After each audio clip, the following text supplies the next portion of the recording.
Hi, Tracy. How are you? Tracy from London Reflexology, if I'm correct. Yep, Reflexology Space London. Hi, Charlotte. Hi. Please send me your details, and I'll put them underneath the video on YouTube so people can connect with you.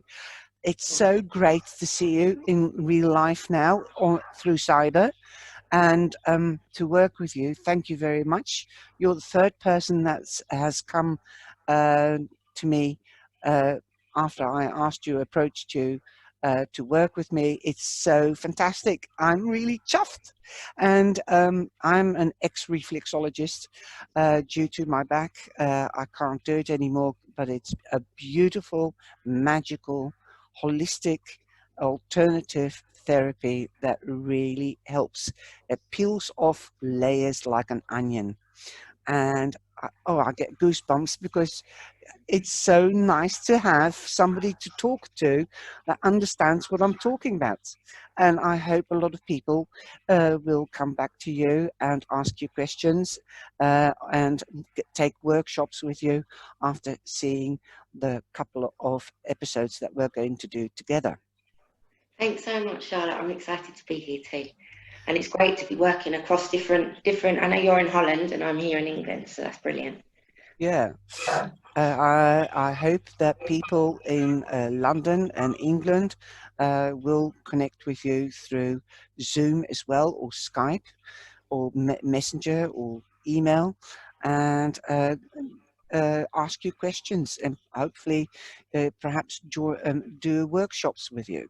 As I understand, you do workshops through cyber, and I saw you on Life in Soul, which is a great platform, so they can also see you there on whenever it's on. It's during the weekend, guys and girls, and Nadene makes it, and also the therapists or people that do show their thing work alongside Nadine to raise money for charities. So it kills two birds with one stone.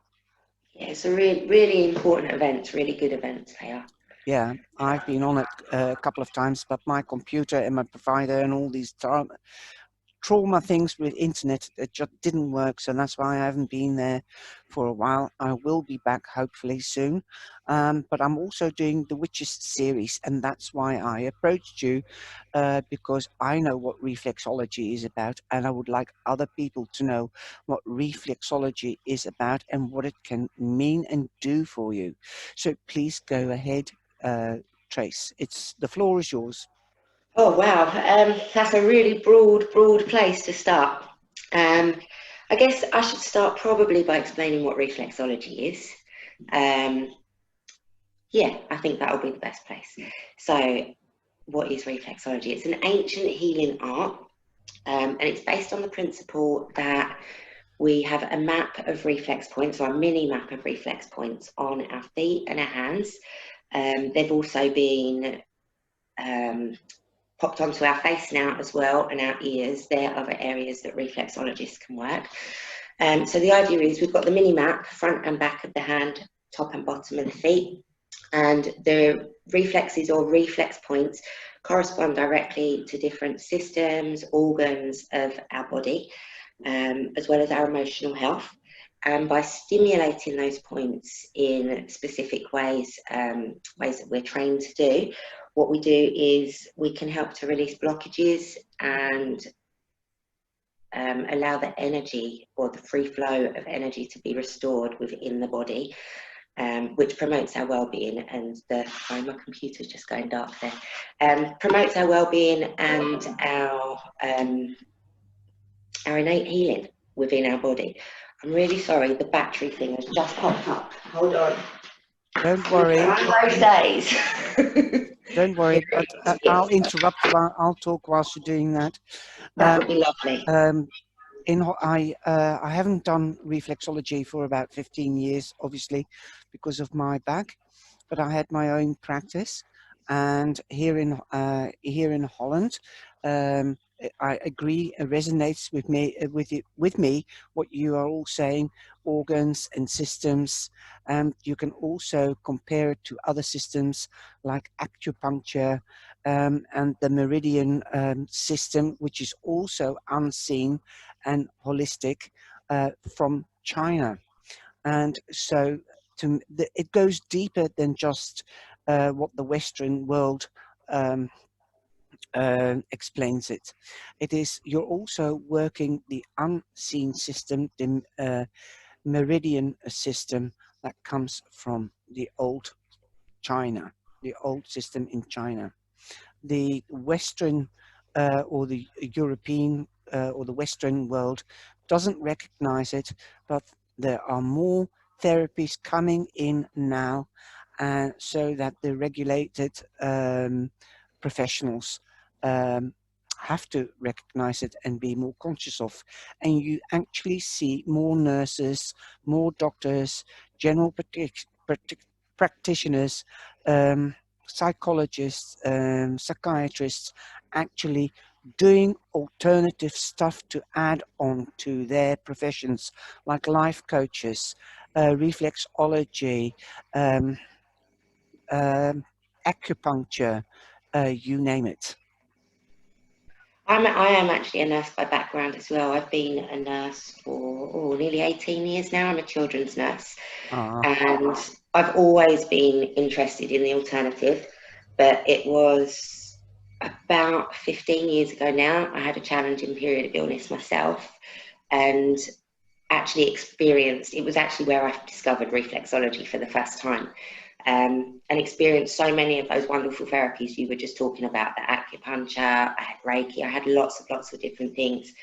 And it was definitely the energetic work, so with the meridians, like what you're saying, that had massive benefits for me. I could feel the changes happening in my body. We should look much more often into natural things than just the pharmaceutical things, the synthetic things. Definitely. Nature gives us what we need, and we should open up to that much more.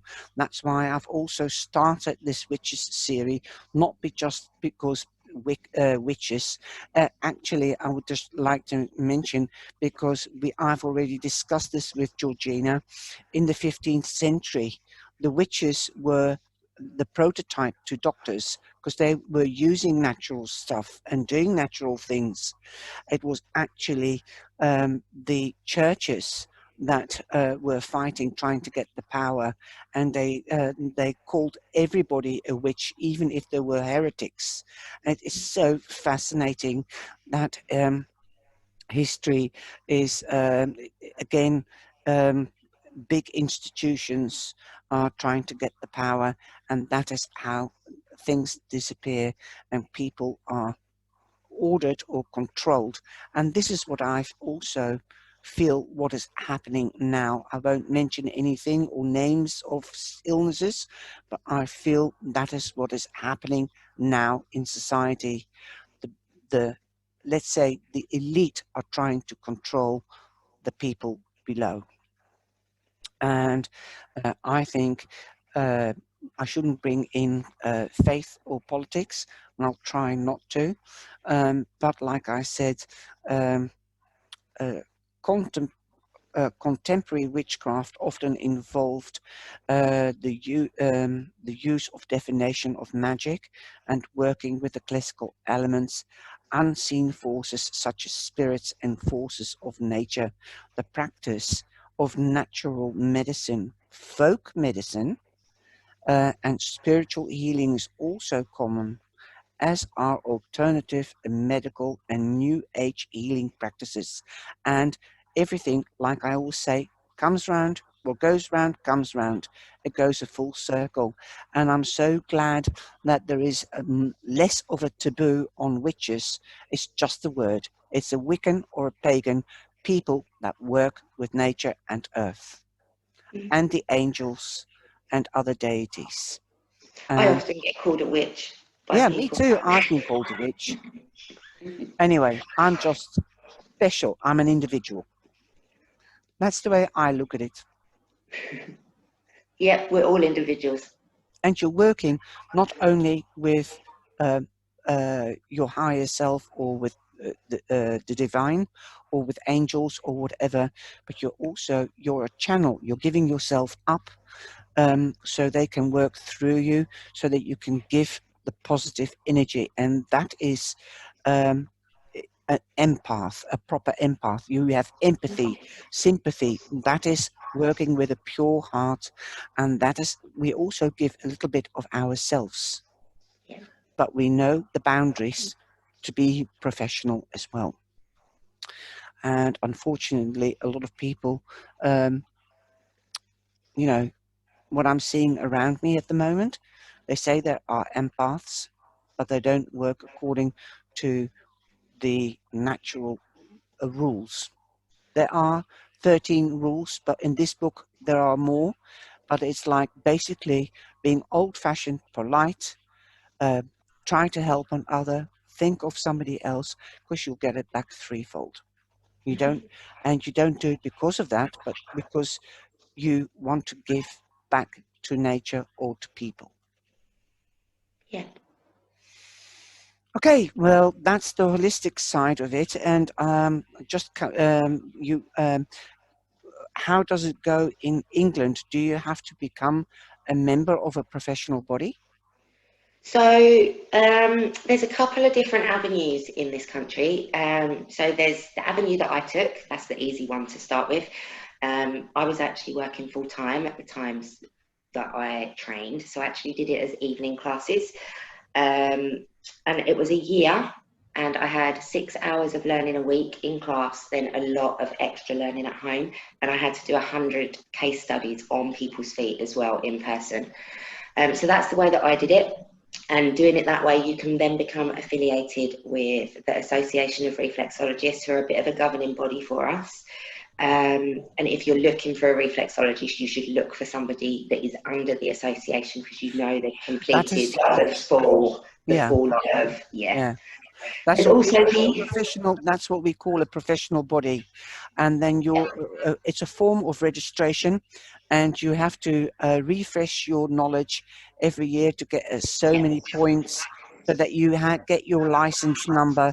And if the client comes to you and they have an issue, they have somebody to fall back on, so they are covered, um, or they've got protection, and also the therapist.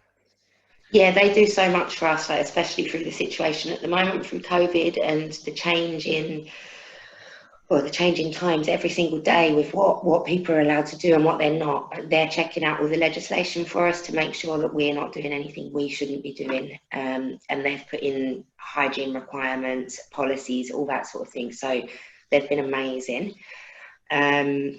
The other avenue you can take is a little bit different, and that's where you might find, for example, I don't know, an online class in reflexology, say.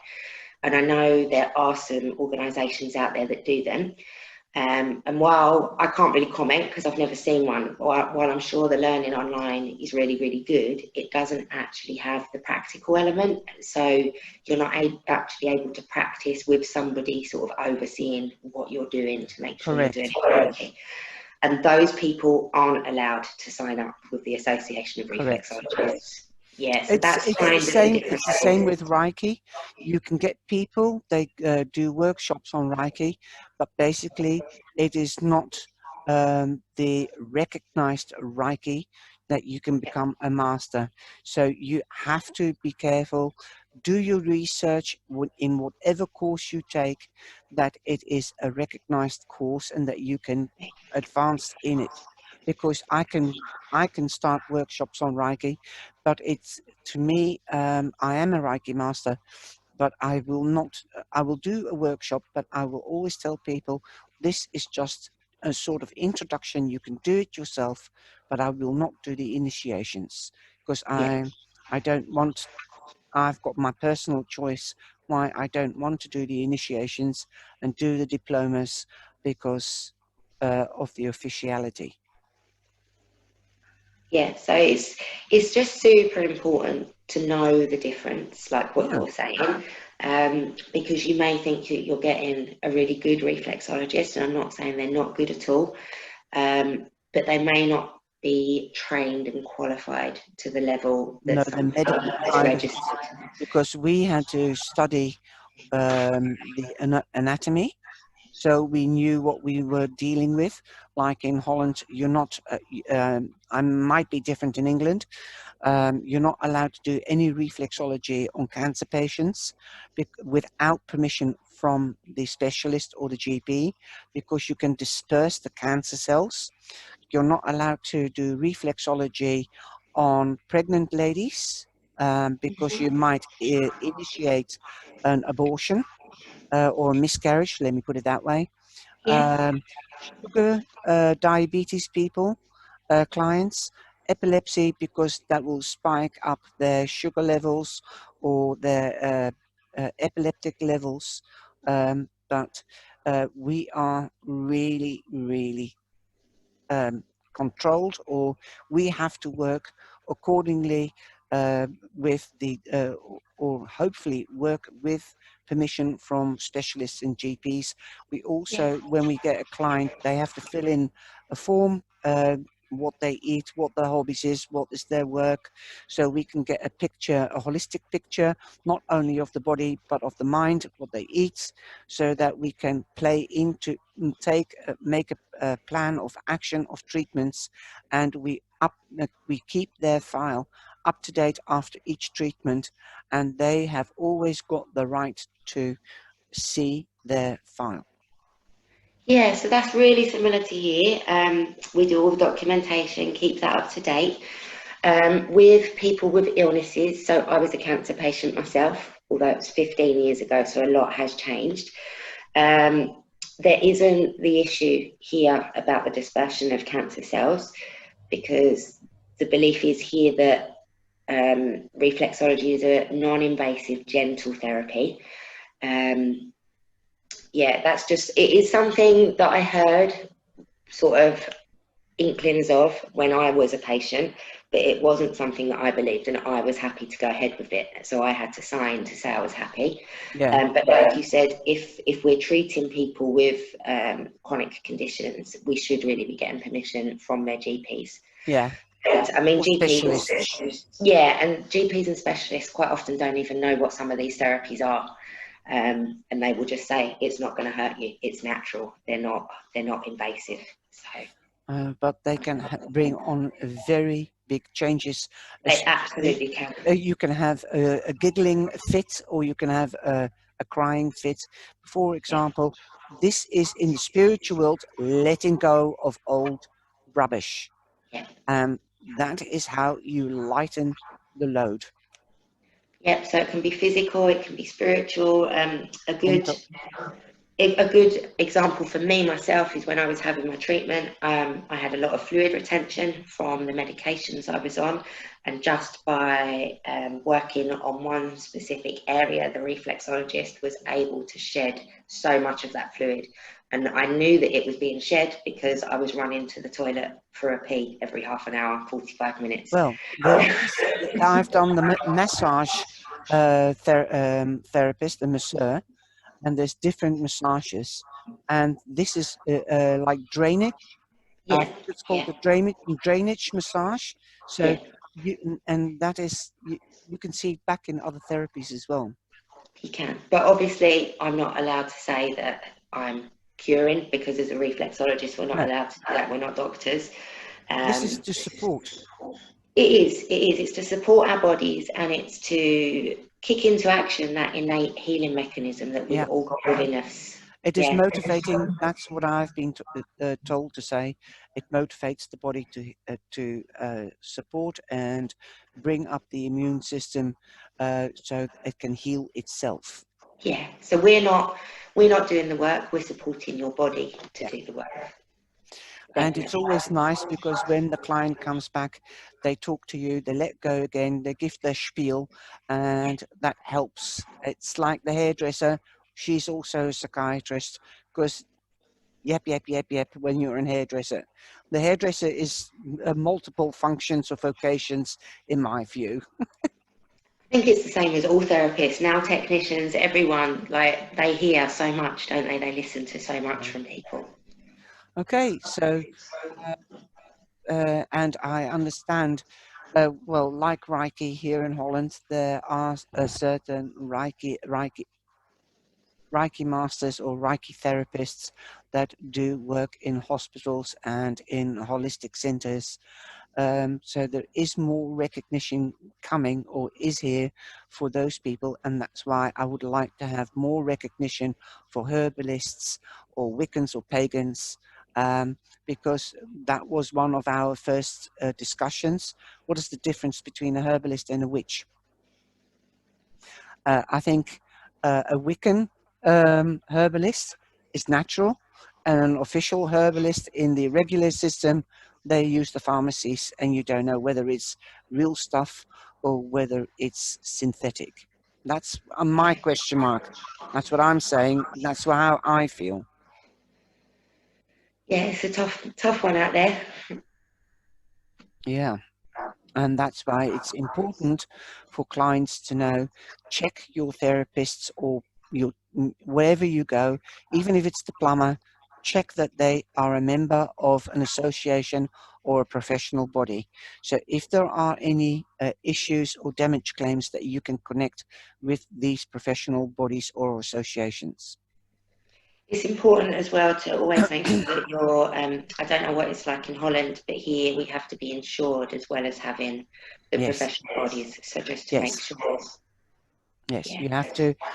You have to be assured, because if let's say you hang up the raincoat on the peg and it goes through the peg, then the client can claim a damage also like that, but also health-wise. Yeah. And like a chiropodist, because I was also a chiropodist, if somebody makes a complaint, then to the professional body or the association, they will investigate it, and we have to keep these records, and show them, give them copies, and although it remains private with the association, they will see whether your environment is clean, disinfected, up to the standards, and whether you work according to their guidelines. Definitely. And at the moment, there's even more of those guidelines in place because of COVID and the situation out there. So yeah, having to be even more scrupulous about cleaning, having to ventilate in between clients. Yeah, it's And disinfect the chair and all the surroundings before the next yeah, patient. all of the soft fats, so all of the sheets, blankets, anything like that, they're all changed. It's yeah, there's a lot to it. Okay. Well, we've only got about 15 minutes, 20 minutes left, and I understand that you are going to do three pressure points or three Yeah. therapies, and we'll do the other three in a full self therapy session that you can do at home in the next episode. Yeah, no problem. So let me just get my bit of paper out, just so I don't ramble on. So I'm just going to show you 3 reflex points today that you can use on your hands. I'm going to have my hands up here just so that you can see super easily. I am going to use just a tiny bit of cream, just so that my hand glides over the point easier to show you. Any particular cream? It can be any cream at all. The points that I'm showing you are for stress and tension. They can be used anywhere and any time. So if you're standing at a bus stop, if you're in a bath, if you're watching TV, you can use these anywhere. So you may not have cream to hand. But when I show you next time with Charlotte, I'll do like a little routine that you can follow along. So cream would be better for that. But today, Not baby oil or olive yeah, oil. you can use anything that absorbs quite well. You don't want your hands to be super slippery. Okay. It's just really just to help sort of your fingers glide across your skin, because if it's not as easy without the cream, but with the cream, it's nice and smooth. That's that. I know, but I'm just Yeah, asking just as a customer. yeah, and it feels nicer as well. It's much nicer for us if our hands can be moisturised and have a little bit of a pamper while we do it. Do you use also aromatherapy oils? So I am a qualified aromatherapist, but what I tend to do for the reflexology is have pre-blended balms, just because it's a lot easier and it's a lot safer because of allergies and things like that. The one I've actually got here at the moment is an unscented reflexology wax. Where's the camera? Just there. And they're all vegan, what I use. So this is called Songbird. I'm not sure if I'm meant to advertise, but there you go. Okay, I don't know. Sorry, the light's not very good. And it's a tiny, tiny pot. But yeah, all vegan, no chemicals or anything like that. So completely natural and supporting our body that way as well. So the three reflexes I'm going to show you today, they're all for stress and tension. So they will all help to release stress and tension. We're going to start with our head. So put my thumb there. So our head is this section of our thumb. So from the tip of the thumb down to that first joint crease there. And our head is associated with our thought processes. So what we're aiming to do is just calm those thought processes. If we're stressed, our head is super busy, going everywhere. So we don't want to use a lot of pressure, because if we use a lot of pressure, we're going to stimulate the area more, when actually what we want to do is calm that area down. So to work these on ourselves, so I'm just getting a little bit of cream, we would do something called thumb walk. So I'm just going to demonstrate that. And you literally have your thumb on the area that you're going to work, and you just glide and walk. So it's a bit like a caterpillar walking along. So that's just a little quick demonstration for if you do want to do this yourself at home. So I will do my head with my finger, just because it's a little bit easier. And what you want to do is that little walk that I've just shown you, all the way over that top part of your head there. So from the tip of your thumb, which is your brain, all the way down to that joint crease. Oh, so I just slid off there. You can see that was too much wax. Just give it a little massage across the area as well. And we should be working the area 3 times, just to make sure that we really get into that reflex. If it's a child, or if you're a child, or if you want to use it on a child that's a bit anxious or stressed, then just do it super, super gently, almost just like a feather-like touch, just like this. That's all you need. And for somebody that's sort of really sick, so perhaps a terminal patient or end-of-life patient, you would want to just use really super light pressure like that as well, because we wouldn't want to aggravate anything in there. You may feel some sensations as you're doing it. It may feel a bit uncomfortable. It may feel like little grains of sand, little bits of grit just under there, or a popping sensation. All of those things just suggest that there's a bit of an imbalance in your energy flow, or a blockage in your energy flow. And by using these techniques like this is just to help clear any of that. So if you do feel any of those sensations, just work the area a little bit more, but don't do it too deep. Charlotte? Do you also do the sides and So the you nail can go. and the nail side? So the nail side is actually your face. That's not your head, that's your face. Okay. So we wouldn't be doing the face for the thought processes. You can go down the side of the thumb if you want to. There's absolutely no reason why not. Is that the ears then? Could that be the ears and the sleep? No, this side of the thumb here is your cervical spine. So this bit going into your head and your neck. Right. And on the So that other would be side, good. That would be great for whiplash patients. Yep, you can go down the neck like that. Yeah. Okay. And the other side is part of your sinus. So it's all in your head. So if you work more than the sinus is this, like if you get a cold. So yeah, your sinus is. So that would be easing up the pain on the sinus. And it starts sort of up here and goes, yeah. But it's the head that we're focusing on for stress and tension. If you cover those areas, the other areas, it's a little bit of a bonus, because your other areas are getting a little bit of a balance. Sorry, but I just needed to ask that. Yeah, that's fine. That's fine. I've only done the feet, and I know the head and the spine that we do as well. But I never. I know there was hands, but I didn't learn the hands. And I've got whiplash, so this is interesting for me, because that whiplash is when you pain, you tense up, and it brings stress and headaches. So this would help whiplash patients definitely. So down here would be a good one for you, because this is your neckline here. So the joint line that I told you to work to is actually your neckline. Okay. And either side here is these parts around here. Okay. So you can actually just work all the way along. Okay. And it's important to say as well that usually as a reflexologist, we would be giving the whole body a treatment. So we would be treating people holistically. We would be treating the whole foot, like Charlotte very rightly said, or the whole hand. And then any areas of imbalance that come up within that, we would work a little bit more, and we might, sorry, I'm just getting rid of this, it's popped up on my screen. We might also give you some little reflex points to take away to work on, just to help with that as well. What I'm showing you here is just some specific reflexes just to help with stress and tension that can be safely used by everybody. Yeah, it was just important to get that across. So I'm not going to cure your stress and tension, but if you're feeling super stressed or tense, anxious, these might help. Well, it's stress and tension. You see these people wearing rubber bands and they keep on pulling them. So Yeah. instead of doing that, you can just rub Yeah. your You don't even have to walk. You don't even have to walk. You can just give it a massage.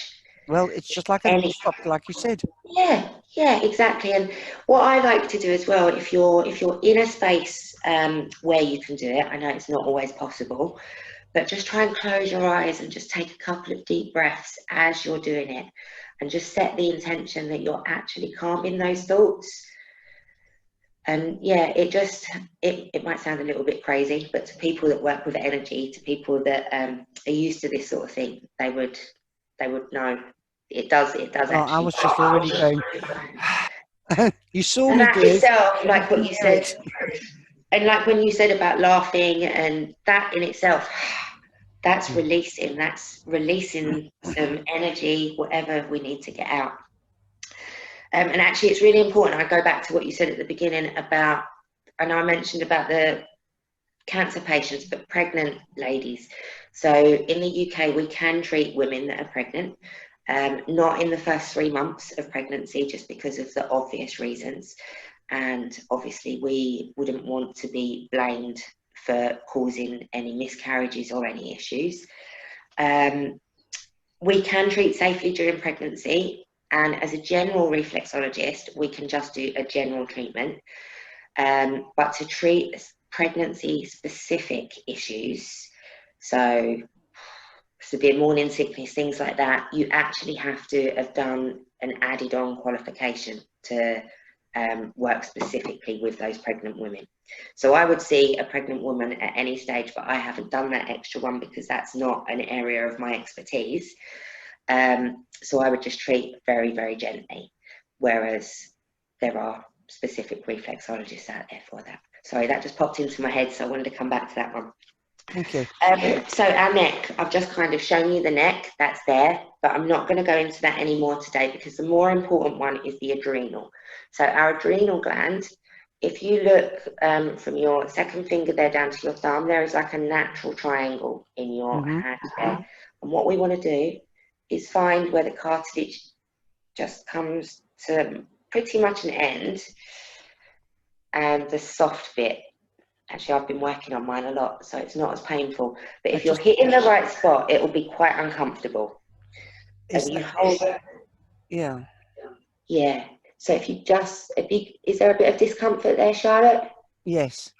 Yeah. So you're getting the right spot. I've always got a headache, and I know this point is if you do this, then it gets rid of. You have to do it on both hands to balance it. Yeah. So you do it both. You hold both sides. More than that hand. So our adrenal glands, they're what we're working just there. They're like a little hat that sit on top of our kidneys. And our adrenal glands, they're a good reflex to work if we're anxious and stressed. It also detoxes the body. I hadn't heard that one. Because it's like a lymph node. So it clears the lymph nodes. That's what I've been told by somebody else.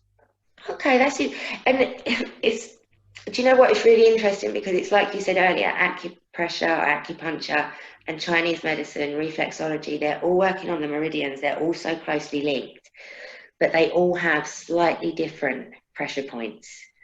and it's a lot. Even reflexologists, they learn off of different foot maps and will be taught separate Yes, little there points. are different foot maps, Yeah. and well, the one that I learned from was made by a secretary or an assistant from a neurologist, and that Okay. was dated back to the 1920s or earlier, and from her charts, more charts came. Yeah. But in the feet, between the toes, those are the lymph nodes in the feet. Yeah, it's the same for the hands. So the very tips up here and the very tip here, but if you go further in, then you get the adrenal gland. Okay, well, I didn't know that one, but so that's why I said detoxes, because that's the lymph nodes. Yeah, absolutely. That's what the But lymph nodes do. it makes you Definitely. get a dry mouth as well. It can, it can.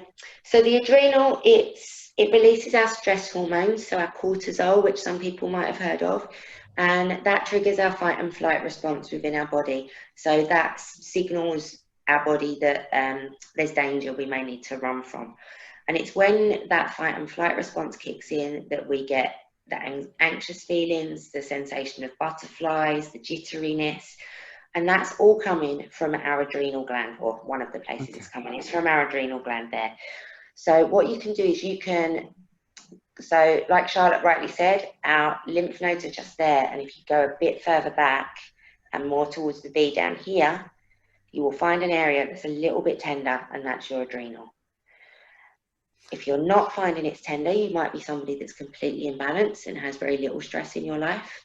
If you are, I would love to meet you and know how you do it. Well, my left hand, I'm letting something medical go now, but the left side corresponds to the right side of the brain, Yep. and vice versa to the left side of the brain. And Yep. I have damage on this side of the brain, according to this has got something to do with the whiplash. So because of the accident, so Yeah. I can feel it, and this one is less painful, and this one is more painful. And your left hand is also your feminine side of your body, and your right hand is your masculine side of the body. So if we're out of balance, masculine, feminine energies, that can also have an effect as well. And this could be also your love life and your manual life, your everyday life. So for the adrenal, you can sit there and you can, I'll show you with my thumb, you can rotate on the area by pinching both sides. It's always best to have the thumb on the top. Or you can just sit and stroke it. This is another one that if you're right in that place of stress and tension and anxiety and all those feelings are there, if you can actually remember just to sit and even just hold. And again, like with the head, just breathe and set the intention for your adrenals to be calm. It really does actually just bring you back down. Well, you can sit like this whilst you're meditating. Just go like You this. can, yeah. You can sit and watch TV doing it. You can even sit at your desk at work while you're cursing your boss and what they've asked you to do. You can actually sit there and do it then. So it's a super good one to use anytime. And the last one I wanted to show you is our diaphragm. Well, it's our diaphragm and our solar plexus, really. So our diaphragm, if you used to hold your hand like this and cup it, you'll find a natural line that forms across the palm of your hand there. So that's our diaphragm. That's our Yours big... goes straight across. Mine goes right up to there. Not all the way. Yeah, everyone's is slightly different. Yeah. Everyone's slightly different. And here comes Palmistry. Oh no, I don't do that. I don't do that. But our diaphragm, so it's the big respiratory muscle that sits just beneath the solar our lungs. Yep. And that is what helps with our inspiration and our expiration, our breathing. And happiness. And happiness. Yep, The yellow that's the solar chakra. plexus bit. Yep. And the solar plexus as well, it's the seat of our emotions. So it's a super important part of our body. So Charlotte's got the solar plexus just there. So for the solar plexus, you can literally, it's in between these two center fingers and it falls just beneath that palm line there. It's like a fee. Yeah, and there's like a little natural dent. It might not be dead on in the middle of those. Yours You might can be feel it slightly in there. the bone. Yeah, mine is there. And for the solar plexus, you can sit and you can just rotate on it. It's a tight network of nerves, like Charlotte said, just beneath the diaphragm, just in front of the rib cage there, no, behind. And it's where all of the nerves come together. So when you get that feeling of butterflies, that's where it's coming from, your solar plexus.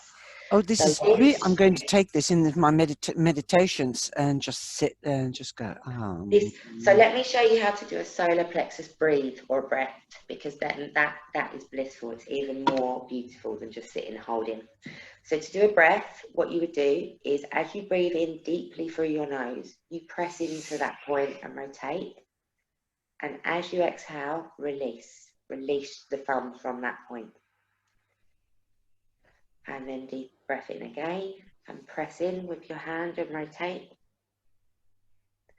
And then as you breathe out, release that thumb off of your hand. And then just one more. So we tend to do 3 of these on each hand. And then just release that away. That feels good. It is, it's lovely. And you can do that on both hands. And you can do as many as you want, but it's a really good one just to bring you down. And what it's doing, the solar plexus, it's calming the solar plexus, but it's also helping the diaphragm above, because when we're tense and anxious, we don't take in a full breath. We take raggedy little breaths. Yeah. So by working on the diaphragm here and just stroking it or walking it with your thumb, whatever you want to do, even just stroking it, it helps release the tension in that area and helps us get the full intake of breath. There you go. There's 3 little points for you today. So much. That is really interesting. Woo! I love it. You're really welcome. I'm going to stop recording now. Take care, Yeah. and I'll see you next week. Ciao, ciao. Thank you so much. Thank you. Bye. Be blessed. Bye.